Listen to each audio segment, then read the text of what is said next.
ప్రభువైన యేసుక్రీస్తు నామములో మీ అందరికీ నా హృదయపూర్వకమైన వందనాలు తెలియపరుస్తున్నాను. మీ ఆసక్తిని బట్టి ప్రభు మిమ్మల్ని దీవించి ఆశీర్వదించునుగాక. మరి పూట దేవుని వాక్యంలోని కొన్ని భాగాలు మనం ధ్యానించుకొని ఆశీర్వాదకరంగా సెలవు తీసుకుందాం. యోహాను సువార్త 15వ అధ్యాయం 15వ వాక్యం. దాసుడు తన యజమానుడు చేయు దానిని ఎరుగడు గనుక ఇక మిమ్ములను దాసులని పిలువక స్నేహితులు అని నేను మిమ్మల్ని పిలుచుచున్నాను. ఈ వాక్యంలో దేవుడు మనకు ఏమై ఉంటాడు? వాస్తవంగా మన ధోరణి ఏంటంటే ఆయన భీకరుడు. వాస్తవంగా మన అంచనా ఏంటంటే ఆయన మనకు అతీతమైన వాడు. దేవుడు అంటేనే గుండె పగిలి చస్తాం, అమ్మో దేవుని దగ్గరకా అట్లని. ఇంకొక ధోరణి ఏంటంటే కష్టం వచ్చినప్పుడు, నష్టాల ఊబిలో కూరకపోయినప్పుడు, ఇక ఎవరి ఆదరణ మనకు లోకంలో కానరానప్పుడు, అప్పుడు దేవుని దగ్గరికి వెళితే ఆయన అయినా కరుణిస్తాడు, కనికరిస్తాడు, కృప చూపిస్తాడు అనేది మన ధోరణి. అయితే ఈ వాక్యంలో మనం గమనించినప్పుడు మన దేవునిని గూర్చి అలా కాదట. ఆయన మనకు ఒక స్నేహితుడు, ఓ బెస్ట్ ఫ్రెండ్. స్నేహితుడు కలుసుకున్నప్పుడు ఎలా హృదయం తెరిచి, ఎలా మనసు విప్పి వాళ్ళ అనుభవాలు పంచుకుంటారో అలాగనే దేవుడు మనకు ఒక స్నేహితుడిగా ప్రత్యక్షమై ఆ స్నేహభావాన్ని పంచుకునే వ్యక్తిగా, ఆ స్నేహ బాంధవ్యాన్ని మనకు పంచే వ్యక్తిగా ఆయన మన ఎదుట ప్రత్యక్షమవుతాడట. ఆమేన్. గట్టిగా చెప్పండి. ఈ స్నేహం అనేది తాత్కాలికమైనది, దృశ్యమైనదిగా కాకుండా, చూడండి ఆ మాటని సామెతల గ్రంథం 17వ అధ్యాయం 17వ వాక్యంలో మీరు చదివితే, నిజమైన స్నేహితుడు విడువక ప్రేమించును. ఈ స్నేహం అనేది విడువని ప్రేమట. మామూలుగా మనకు తెలిసిన స్నేహితులు ఎలా ఉంటారు అంటే, చేతిలో డబ్బు ఉన్నప్పుడు, ఒంట్లో ఆరోగ్యం ఉన్నప్పుడు, అన్ని హంగులు అన్ని రంగులు కళకళలాడుతున్నప్పుడు భుజాల మీద చేతులు వేస్తారు. ఇంకా వాళ్ళకిష్టమైన ధోరణిలో నడిపించబడతారు. కానీ విడువని ఒక బంధం, ఈ బంధము కూడా ఈ స్నేహములో ప్రేమ బంధం. విడువని ఒక అనుబంధం, విడదీయలేని ఒక అనుబంధం, శాశ్వతమైన ఒక బంధం, ఈ స్నేహ బంధం అనేది ఈ వాక్యములో మనం గమనించాలండి. అయితే నేను ఈ మాటల్లో మీతో చెప్పాలనుకున్న మాట ఏంటంటే, ఎందుకు ఆయన మనతో స్నేహం చేస్తున్నాడు, ఆయన మనకెందుకు స్నేహితుడయ్యాడు? నిర్గమకాండంలో 33వ అధ్యాయం 11వ వాక్యంలో మనం చదివితే, మనుష్యుడు తన స్నేహితుడితో చూడండి, ఎందుకు ఈ స్నేహ బంధము అంటే ఒక స్నేహితునితో మాట్లాడినట్లు యెహోవా మోషేతో ముఖాముఖిగా దేవుడు మోషేతో ముఖాముఖిగా మాట్లాడదలచి. ముఖాముఖి అంటే ఏంటో తెలుసండి? ఏదో ఆడొచ్చాడు నేను వచ్చాను, ఇద్దరు ముఖాముఖిగా ముఖాలు చూసి మాట్లాడుకుంటామని కాదు. అతని మనసులో ఉన్నది నాకు ఏ అరమర లేకుండా నాతో మాట్లాడేటట్లు, నా మనసులో ఉన్నది ఏది అరమర లేకుండా అతనితో మాట్లాడుకోవాలి. కూర్చో. దేవుడు మనతో ఎందుకు స్నేహం చేస్తున్నాడు? ఆయన ఎందుకు మనతో ఒక స్నేహితునిగా ఆయన కుదించుకొని, ఆయన తనను తాను తగ్గించుకొని, ఆయన తన దాసుని స్వరూపము ధరించి ఈ లోకానికి ఎందుకు వచ్చాడు అనంటే, వాక్యం ఉంటుంది ముఖాముఖిగా మాట్లాడడానికి. నేను ఒక మాట మీతో చెప్తున్నాను, మీరు ఆయనతో ఒక స్నేహ బంధం కలిగిన వారైతే, దేవునికి మీకు ఈ బంధం పటిష్టమై ఈ స్నేహ బంధము చేత మీరు నడిపించబడుచున్న వారైతే, ఈ రోజున మీరు ఆయనతో ఎలా మాట్లాడుతున్నారు? ముఖాముఖిగానే మాట్లాడుతున్నారా, లేకపోతే సంగతులన్నీ దాచేసి, నేను చెప్పకూడదు మీకు ఇప్పటికీ అర్థమైపోయి ఉంటుంది అనుకుంటాను. అమ్మో, కొంతమందికి ఎంత సీక్రెట్ లైఫ్. ఎవరి దగ్గర? భార్య దగ్గరో, భర్త దగ్గరో, పిల్లల దగ్గరో కాదు, అంతరంగాన్ని ఎరిగిన సర్వశక్తి కలిగిన దేవుని దగ్గర. నా ప్రియమైన సహోదరులారా, ఈ రోజున కన్నీళ్లు తొలగకపోవడానికి, శాపం తొలగకపోవడానికి, కుటుంబాలు ఆశీర్వదించబడలేకపోవడానికి, కుటుంబపు వ్యవస్థ ఈరోజు కుప్పకూలిపోవడానికి గల కారణం దేవుని ఎదుట అదిగో హృదయం తెరచి ముఖాముఖిగా మాట్లాడలేని ఆ చీకటి అనుభవాలు ఇంకను పొడచూపుతూ ఉన్నందు చేత. అబ్రహాముతో దేవుడు స్నేహం చేశాడండి. అబ్రహాముతో దేవుడు స్నేహం చేసినందువలన దేవుడు ఒకరోజు ఏమనుకున్నాడో తెలుసండి, నేను అబ్రహామునకు తెలియపరచకుండా ఈ సంగతిని దాచెదనా అనుకున్నాడట. ఎవరు? దేవుడు. ఆయనే ఈ సంగతిని నేను దాచెదనా అనుకుంటున్నాడు. అంటే ఆయనే. ఈ రోజున మన పరిస్థితి, ఎందుకు మన హృదయం తెరవలేకపోతున్నాం? ఎందుకు మన హృదయాన్ని తెరవలేకపోతున్నాం? ఎందుకు ఈ రోజున విశాలమైన హృదయంతో, ఏ అరమర లేకుండా యథార్థమైన హృదయంతో ఆయన సన్నిధిలో నిలిచి ఆయన వైపు చూడలేకపోతున్నాం, ఆయనతో మాట్లాడలేకపోతున్నాం? దీనికి కారణం నీ యొక్క సంకుచితమైన మనస్సు. చూడండి, ఒక మాట చెప్తాను. ఒకసారి దేవుడు మోషే దగ్గరికి వచ్చాడు. వినాలి జాగ్రత్తగా. మోషే దగ్గరికి వస్తే మోషే ఆశ్చర్యపడిపోయాడు. ఏంటిది, బగ్గును మండుతుంది పొద, మరి కాలిపోవట్లేదేంటి అని మెల్లగా ఆ పొద దగ్గరికి వెళ్ళాడు. వెళితే అక్కడ ఒక స్వరం, మోషే నువ్వు నిలిచిన స్థలం పవిత్రమైంది, పరిశుద్ధమైంది, నీ చెప్పుల జోళ్ళు అక్కడ తీసేసి పవిత్రంగా ముందుకురా అట్లా అంటే మోషే వెళ్ళాడు. వెళితే అప్పుడు మోషేతో దేవుడు మాట్లాడడం ప్రారంభించాడు. చప్పట్లు కొట్టకపోయారా? ప్రియులారా, ఒక మాట నేను మీతో చెప్తాను. దేవుని సంకల్పం అంతా మోషేతో చెప్పాడు. మోషే, ఇదిగో నా ప్రజల యొక్క కన్నీళ్లు నేను చూశాను. ఐగుప్తులో వాళ్ళని శ్రమ పెట్టే ఆ శ్రమ నేను చూశాను. వాళ్ళు కన్నీళ్లు కారుస్తున్నారు, ఆ కన్నీళ్లు నేను చూశాను. ఇప్పుడు నువ్వు వెళ్ళి ఆ ఇశ్రాయేలీయులను ఆ ఐగుప్తు బానిసత్వం నుంచి, ఆ బానిసత్వపు ఆ కాడి నుంచి ఆ ప్రజలను విడిపించి తీసుకొని రావాలి. అట్లా నేను యథార్థ హృదయంతో చెప్తున్నాను. మిమ్మల్ని కూడా యథార్థ హృదయంతో మాట్లాడమని చెప్తున్నాను. నేనైతే నా స్థానంలో మీరుంటే ఏం చెప్తారు దానికి?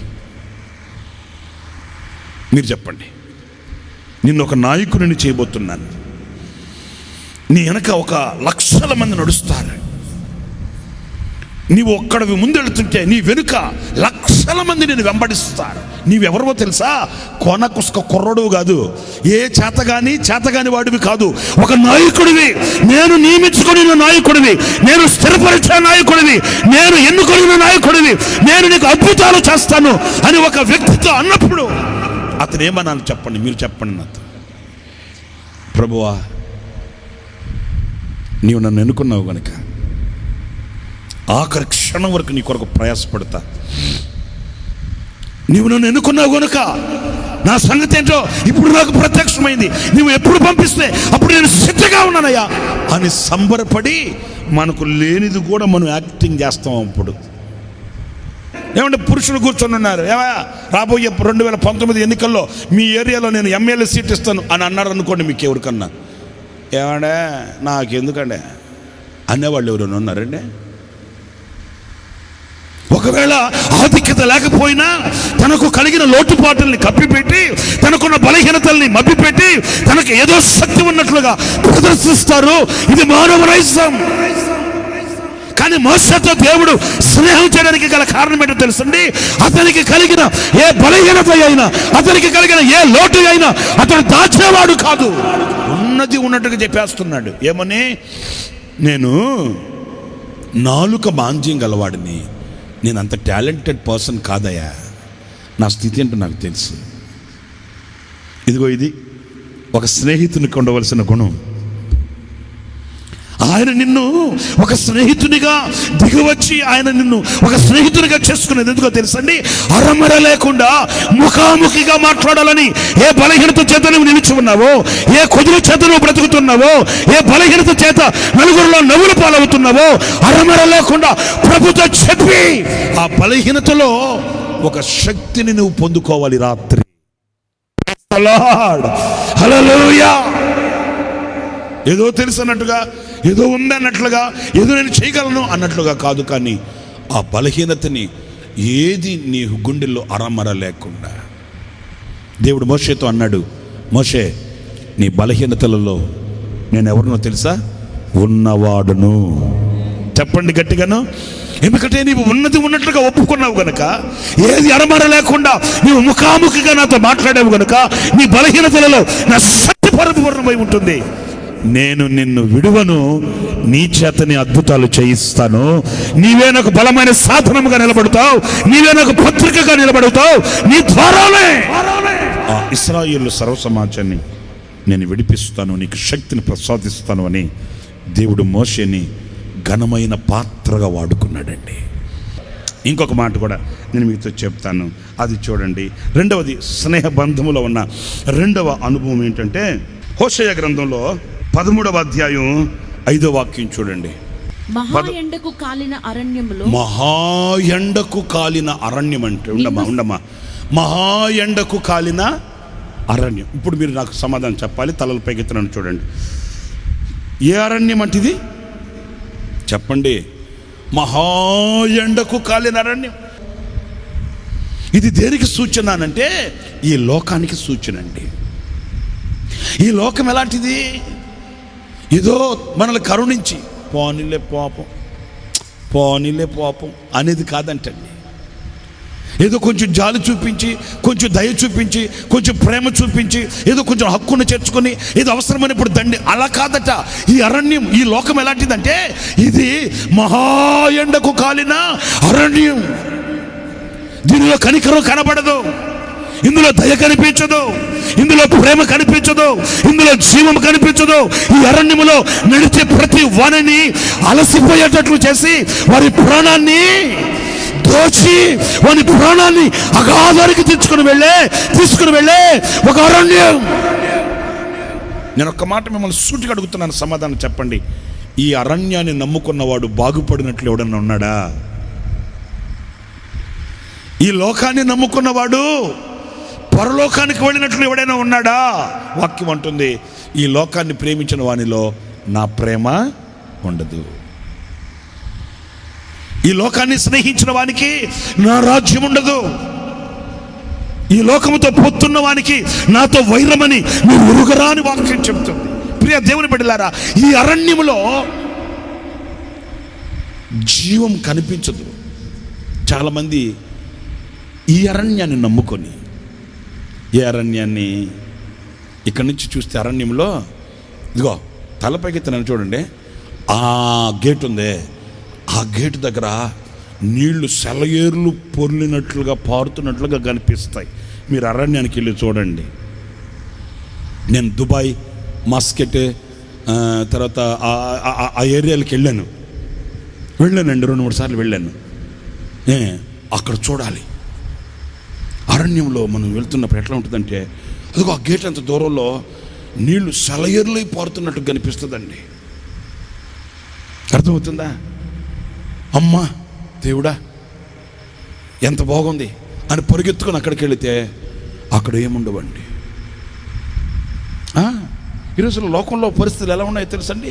లోకంలో ఏదో ఉంది, ఎంతో ఉంది అని పాకులాడి ప్రయాసపడి కూర్చుకొని పేర్చుకొని ఎనపెట్టు తొక్కు పెట్టుకొని ఏదో ఉంది అనుకుంటామా? అందులో ఏముండదు. ఆ ఎండమావు చూసి పరిగెత్తుకొని అక్కడికి వెళితే అక్కడ నీళ్లు కాదు కదా, ఎండిపోయి పొగ సెగలు కక్కుతుంటుంది ఎండ.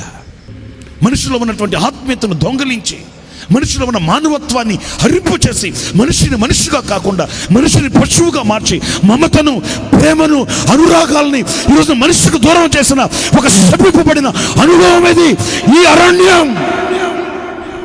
దీన్ని నమ్ముకొని ఈ రోజున మోసపోతున్నారు అనేక మంది.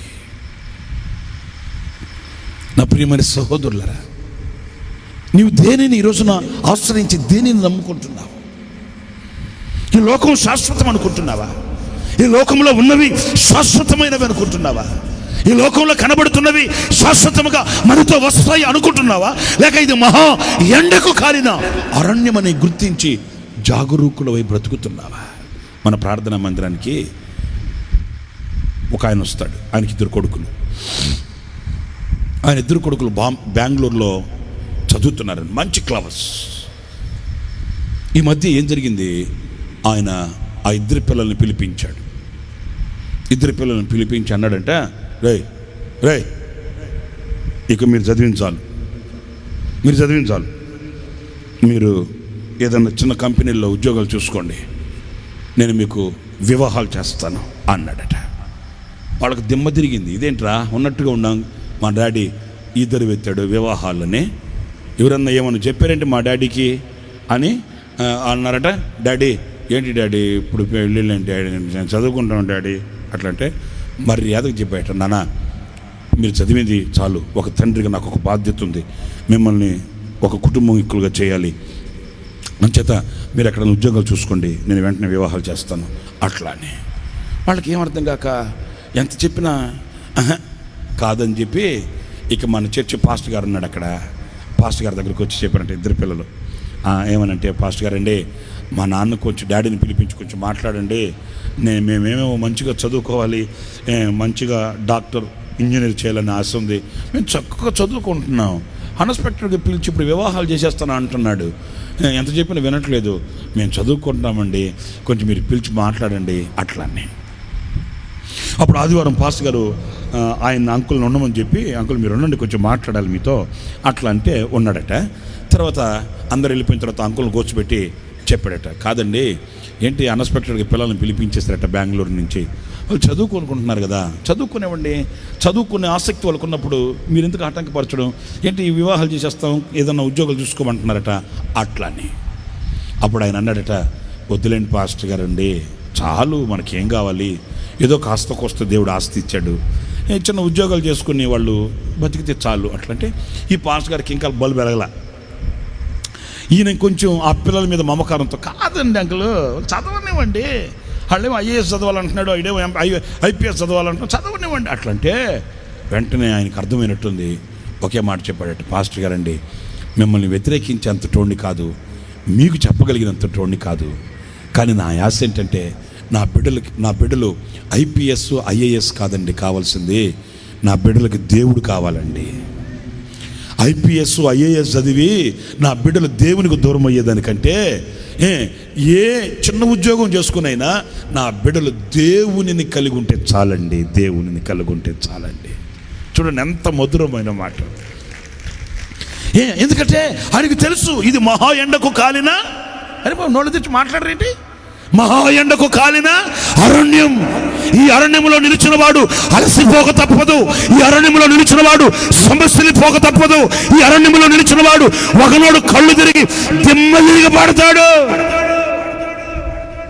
గనుక ఈ అరణ్యములో మనల్ని స్నేహించేవాడు కావాలి.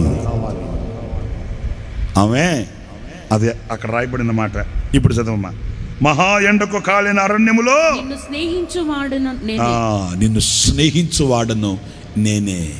ఎందుకంటే ఇది ఎండకు కాలిన అరణ్యం కనుక ఈ అరణ్యములో మనల్ని ఆదరించి, మనల్ని ప్రేమించి, మనతో స్నేహించి, మనకు ఒక ప్రేమ చూపించి, మనల్ని అంతం వరకు నడిపించే ఒక నాయకుడు మనకు కావాలి. దాని కొరకే ఆయన నీకు స్నేహితుడికి దిగి వచ్చింది. నేను ఒక మాట చెప్తాను, మరి ఈ రోజున ఆ ప్రాణ స్నేహితుని విడిచి నీవు మహా ఎండకు కాలిన అరణ్యములో ఒంటరివై జీవిస్తున్నావా, ఆ స్నేహితునితో కలిసి జీవిస్తున్నావా? ఈ రాత్రి కూడా నేను పిలుస్తున్నాడు ఆయన నిన్ను స్నేహితునిగా చేసుకోవడానికి. ఇది మహా ఎండకు కాలిన అరణ్యమని ఆయన వైపు తిరిగి ఆయన రెక్కల నీడకు నువ్వు చేరితే ఆయన నిన్ను ఆదరించి ప్రేమగా నీతో మాట్లాడి ఆయన నిన్ను గమ్యం చేర్పిస్తాడు. అంతేకాదు నీవు కోరిన రేవుకు ఆయన నిన్ను చేర్పిస్తాడు. ఇంకొక మాట కూడా నేను చెప్పి ముగిస్తాను. 2వ దినవృత్తాంతాల గ్రంథం 20వ అధ్యాయం 7వ వాక్యం. నీ జనులైన ఇశ్రాయేలుల ఎదుట నుండి, నీ జనులైన ఇశ్రాయేలీయుల యొద్ద నుండి ఈ దేశపు కాపురస్తులను తోలివేసి, నీ స్నేహితుడైన అబ్రహాము యొక్క సంతతికి, ఇక్కడ నుంచి చూడండి, నీ స్నేహితుడైన అబ్రహాము యొక్క సంతతికి దీనిని శాశ్వతముగా నిచ్చిన మా దేవుడవు నీవే. దేనిని? దేవుడు వాళ్ళకి స్వాస్థ్యముగా ఇస్తానన్నాడే ఆ దేశాన్ని. ఎందుకు ఇస్తానన్నాడు? నీ స్నేహితుడైన అబ్రహాముతో నీవు చేసిన ఆ నిబంధనను బట్టి. ఇక్కడ ఒక్క మాట నీ మీతో చెప్పాలి. ఆయన నీతో ఎందుకు స్నేహం చేస్తాను అంటున్నాడంటే, ఆయన నీకు స్వాస్థ్యమును ఇచ్చుటకు. అబ్రహాము సంతతికి ఆయన స్వాస్థ్యం ఇచ్చాడట. ఎందుకు ఇచ్చాడు అంటే, అబ్రహాము నా స్నేహితుడు. ఇప్పుడు అబ్రహాం స్థానంలో నీవు నిలిచావనుకో, నేను నిలిచాను అనుకో, అప్పుడు మనం ఆయనకు స్నేహితులమైతే, ఆయన మనకు స్నేహితుడైతే, ఆయన మనకు ఇస్తాను అనిన ఆ స్వాస్థ్యాన్ని ఆయన మనకిస్తాడు. ఏమండి, నాకు ఈ లోకమే శాశ్వతం, నేను జావను, ఈ లోకం జావదు, మేమిద్దరం శాశ్వతం అనేవాళ్ళు ఎవడన్నా ఇక్కడ ఎవరైనా ఉన్నారంటే లేదు. ఎందుకంటే మనం ఈ లోక నివాసులము కాదు. మనం ఎవరమే? పరదేశులం. ఈ లోకం మంది కాదు, మనము పరలోక వాసులం. మనకు ఒక పునాదులు కలిగిన ఒక పట్టణం ఉంది. రాత్రి మవలు లేని రాజ్యం, ఆకలి తప్పులు లేని రాజ్యం, శాంతియుతమైన సామ్రాజ్యం. అది ఆయన వెలుగై ఉన్న రాజ్యం, ఆయన దేవాలయమై ఉన్న పరిశుద్ధమైన పట్టణం అది. ఈ స్వాస్థ్యం మనకు కావాలి అంటే ఆయన మనకు స్నేహితుడై ఉండాలి, మనము ఆయనకి స్నేహితులమై ఉండాలి. ఈ ఆయనకి మనకు మధ్య ఈ బంధం ఉండాలి. ఏమంటే మీ దగ్గరికి ఎవరన్నా వచ్చి, ఏమ్మా మార్తక్క, ఓ మార్తక్కో ఒక 50,000 ఇస్తావా అని అడిగారు అనుకో, అడగగానే అద్దమ్మదా దా నీకోసం ఇది చూస్తున్నాను దా ఇస్తారా అని చెప్పి లోపలికి తీసుకెళ్ళి కూర్చోబెట్టి కూల్ డ్రింక్ ఇచ్చి సోఫాలో కూర్చోబెట్టి 50,000 రూపాయలు ఇచ్చేస్తారండి. చెప్పరేంటండి? నాయనో ఎన్ని ఆధారాలు! నీకు ఆధార్ కార్డు ఉందా? నీకు ఓటు కార్డు ఉందా? అర్థమవుతుందా? మీకు జామీను ఎవరు ఉంటారు? ఏది? ఇవి ఇచ్చే 50,000 రూపాయలకి జామీను, ఆధార్ కార్డు, ఓటు కార్డు, మన సంతకాలు, ఏలు ముద్రలు, ఇవన్నీ ఏది 50,000 రూపాయలకే. మరి ఇన్ని ఆధారాలు నీకు కావాలనే? పరిశుద్ధమైన పట్టణం, ప్రేమ సామ్రాజ్యం, యుగాయుగములు వసించే పునాదులు కలిగిన ఆ పట్టణంలో ఆయన స్వాస్థ్యమును నీకు ఇవ్వాలి. ఆయన నివాస స్థలాన్ని నీకు ఆయన అనుగ్రహించాలి. నువ్వు ఆయనతో వసించడానికి ఒక శ్రేష్టమైన జీవితాన్ని ఆయనకి అక్కడ ప్రసాదించాలి అని అంటే, ముక్కు మోహం తెలియకుండా నువ్వు అక్కడికి వెళ్ళి నాయన నాకు స్వాస్థ్యం ఏవా అంటే, దమ్మదా నీకోసం కాసుకోవాలన్నంత అంటాడా? నా ప్రియమైన దేవుని బిడ్డలారా, ఆయన నీకు ఒక స్వాస్థ్యమును ఇవ్వడానికి, నీవు కోరిన ఆ స్వాస్థ్యాన్ని నీకు ప్రసాదించడానికి, నీవు ఆయనతో యుగాయుగములు ఆ పరిశుద్ధమైన పట్టణములో చేరి ఆయన స్తుతించుచు, ఆరాధించుచు, మహిమపరచుచు ఆ పరలోక సంబంధమైన ఆనందాన్ని నువ్వు చవి చూడడానికి. అక్కడ మనలాగా ఇట్లా లైట్లు కట్టి మైకులు పెట్టి కూర్చొని సోపాలు పడి కాళ్ళు చాపుకొని వెనకాల చేతులు పెట్టుకొని ఇలాంటివి ఏమీ ఉండవు. అక్కడ మనకు దేవదూతల్లాగా పరిశుద్ధులందరూ చేరి ఆరాధిస్తుంటే, దేవదూతలందరూ చేరి స్తుతిస్తుంటే వాళ్ళతో మనం కూడా కలిసిపోతామంటండి. చప్పట్లు కొట్టకపోయారా? సంతోషం లేదా? మనం కూడా ఏం చేస్తామండి? ఒక క్రొత్త కీర్తన పాడతామంట. అయితే ఒకటి మాత్రం వాస్తవం, అదేంటంటే మన నోట శ్రేష్టమైన కొత్త కీర్తన ఉంటుంది. అది దేవుని నామ ఘనత కొరకు పాడు కీర్తన, ఆయనను స్తుతించే కీర్తన. అది మనకివ్వబడిన స్వాస్థ్యం. మీకు ఒక మాట చెప్తాను. అబ్రహాము దేవుడు దేనికి శిల్పియో నిర్మాణకుడై ఉన్నాడో ఆ పునాదులు కలిగిన పట్టణం కొరకు వేచి చూస్తున్నాడట. ఎందుకంటే అబ్రహాం దేవుని స్నేహితుడు. ఎవరి స్నేహితుడు? ఎవరి స్నేహితుడు? లోకంలో ఉన్న అధికారులకు స్నేహితులు కాదు. లోతున్నాడు, లోతు ఆయనకి చాలామంది స్నేహితులు ఉన్నారు. అందుకని రచ్చబండ దగ్గర కూర్చొని రాజకీయాలు మాట్లాడుకుంటున్నాడు. ఏమరా ఏంటంటా రేపు ఎలక్షన్లో ఏంటో సంగతి, ఎవరు నిలబెడదాం, నువ్వు నిలబడతావా నేను నిలబడతానా, ఈయనకి ఇదే వ్యవహారం, ఎవరు నన్ను నిలబెడదామా ఎవరు నన్ను దోచేద్దామా, ఇదే. అయితే అబ్రహాము కల కాదండి. అబ్రహాము గుడారం దగ్గర కూర్చొని దేవుని కొరకు ఎదురు చూస్తున్నాడు. నా స్నేహితుడు వస్తాడు, నా ప్రియుడు వస్తాడు, నా దేవుడు వస్తాడు, నేను ఆయనతో మాట్లాడాలి. ఆ దేవుడు దేనికి శిల్పియో నిర్మాణకుడై ఉన్నాడో ఆ పునాదులు కలిగిన పట్టణానికి నేను చేరాలి, నా స్వాస్థ్యాన్ని నేను పొందుకోవాలి. ఈ రాత్రి నేను మీతో చెప్పగలిగిన మాట ఏంటంటే, మీరు ఆయనకు స్నేహితులైతే, ఆయన మీకు స్నేహితులైతే ఆయన మీకు స్వాస్థ్యమును ఇస్తాడు. స్తోత్రం కలుగును గాక. లేచి నిలబడండి, ప్రార్థన చేసుకుందాం. ఒక తీర్మానం కలిగి ప్రార్థన చేసుకుందాం. అత్యున్నత సింహాసనం ఆశ్రయుడు మా ప్రియ పరలోకపు తండ్రి, మీ ఘనమైన శ్రేష్టమైన నామమును బట్టి మిమ్మల్ని స్తుతిస్తున్నాం ప్రభువా, మీకు స్తోత్రాలు. ఈ ప్రాంత ప్రజలు నీకు స్నేహితులుగా మార్చబడాలని మీ మాటల చేత ప్రజల్ని ఆదరించారు, ధైర్యపరిచారు, నీ రాజ్యానికి చేర్చాలని ఉత్తేజపరిచిన దేవా నీకు స్తోత్రాలు. మీ ప్రజలు మీ వైపు చేతులు చాపి తీర్మానం కలిగి ఉన్నారు ప్రభు. కడవరకు చేయి పట్టగల నడిపించగల కరుణామయుడా నీకు స్తోత్రము చెల్లిస్తున్నాను స్వామి. మీ ప్రజలందరినీ మీరే తండ్రిగా, తల్లిగా, దేవుడిగా ఉండి ధైర్యపరిచి ఆదరించి మీరు చేయి పట్టుకు నడిపించవలసిందిగా నజరేయుడైన యేసు క్రీస్తు నామమున ప్రార్థన చేసి అడిగి వేడుకుంటున్నాము తండ్రి. ఆమేన్.